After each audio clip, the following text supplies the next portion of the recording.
Hello students, welcome back to my channel. This is Rubina Tyagi. आज आप अपनी इंग्लिश बुक का थर्ड चैप्टर डीप वाटर को रिवाइज करेंगे with the help of MCQs. Deep water is a very beautiful and inspiring chapter written by William Douglas. Let's start its MCQ. First one question is, who is the author of Deep Water? William Douglas. For how many years had the author taught in high school in Yakima? याकीमा के high school में author ने कितने time तक teach किया? 2 years. What is the story Deep Water speaking about? ये story किस चीज के बारे में बताती है? Fear of water and the way to overcome it. पानी के प्रति ऑथर का डर और उसको काबू पाने का तरीका।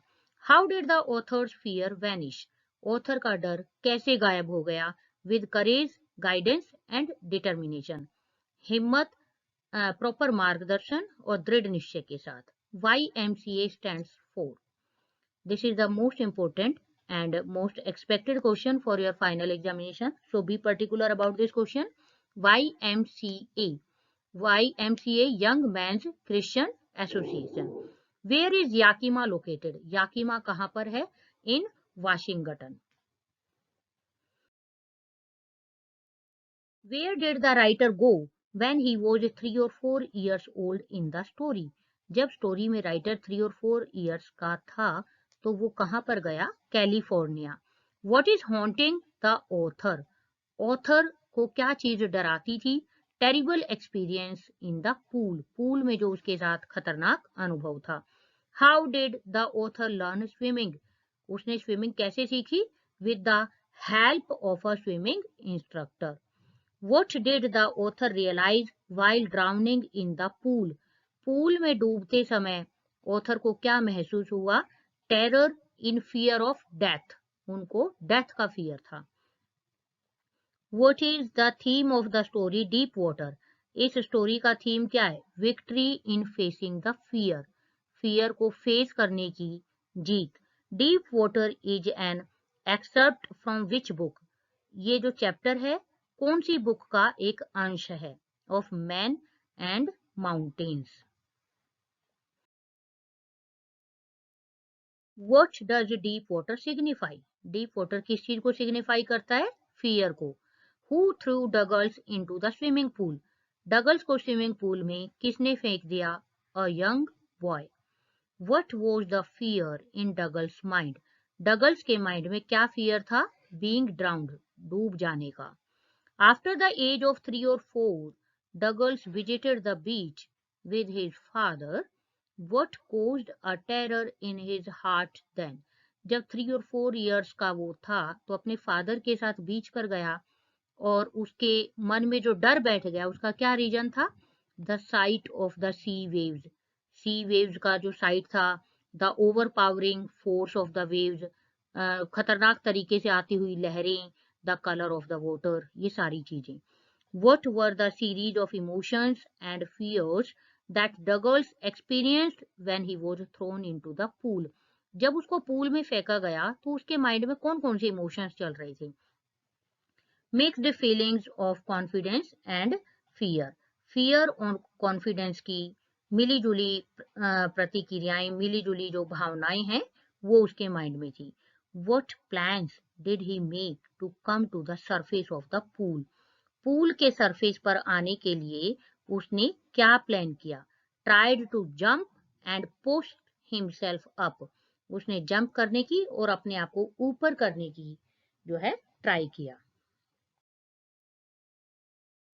How did the instructor make Douglas a good swimmer? Instructor ने उसको एक अच्छा तैराक किस प्रकार बना दिया? With the help of ropes and belts. Ropes and belts की हेल्प से। What does Douglas do to save himself in the pool? Pool में अपने आप को बचाने के लिए उसने क्या कोशिश की? Used his mind and pushed himself up. अपने माइंड को यूज किया और अपने आप को ऊपर की तरफ पुश किया। Why did Douglas fall to come to the surface of the pool as he hopped to? Why did the Douglas fail to come to the surface of the pool as he hoped to, जैसा कि उसको उम्मीद थी surface पर पहुंचने की, उसमें वो असफल क्यों रहा? Because of fear and inability to move, डर के कारण वो आगे ही बढ़ नहीं पाया. How many times did Douglas try to come to the surface of the pool? Pool के सरफेस तक पहुंचने के लिए उसने कितनी बार ट्राई किया? 3 बार, thrice. Why did Douglas hate to walk with bare legs?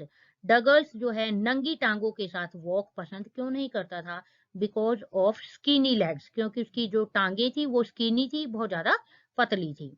Y did Douglas mother recommended that he should learn swimming at the YMCA swimming pool? Douglas की मदर ने उसको YMCA स्विमिंग पूल पर ही swimming सीखने के लिए क्यों recommend किया? Because it was shallow and safe, क्योंकि वो स्विमिंग पूल ना तो ज्यादा गहरा था और सेफ भी था. Why did Douglas hire an instructor? Douglas ने एक इंस्ट्रक्टर को हायर क्यों किया? To overcome his fear of water and learn swimming. Swimming सीखने के लिए और अपने फियर ऑफ वाटर को काबू करने के लिए. I crossed to oblivion and the curtain of life fell. What does oblivion mean? Oblivion का क्या मीनिंग है? Unconsciousness. Why was Douglas determined to get over his fear of water? Water के fear पर काबू पाने के लिए डगल्स दृढ़ निश्चयी क्यों था? Because he wanted to swim in the water of the cascade, क्योंकि वो कास्केड के वाटर में स्विमिंग चाहता था. How did Douglas make sure that he had conquered the old terror? Douglas को ये विश्वास कैसे हुआ कि उसने अपने पुराने डर को जीत लिया है? By swimming into the lake Wentworth. Lake Wentworth, Wentworth नाम की जो झील थी, जब उस झील में उसने स्विमिंग की तो उसको ये श्योरिटी हो गई कि he conquered the old terror. What distance Douglas covered while swimming across the lake Wentworth? Lake Wentworth में स्विमिंग के दौरान उसने कितने डिस्टेंस को कवर किया? 2 miles. Where was the lake Wentworth? Lake Wentworth कहाँ पर थी? In New Hampshire. So students, ये आपका चैप्टर डीप वाटर था. आई थिंक आप इस चैप्टर को अच्छी तरह से समझ चुके होंगे. Keep reading, keep practising. Okay, bye.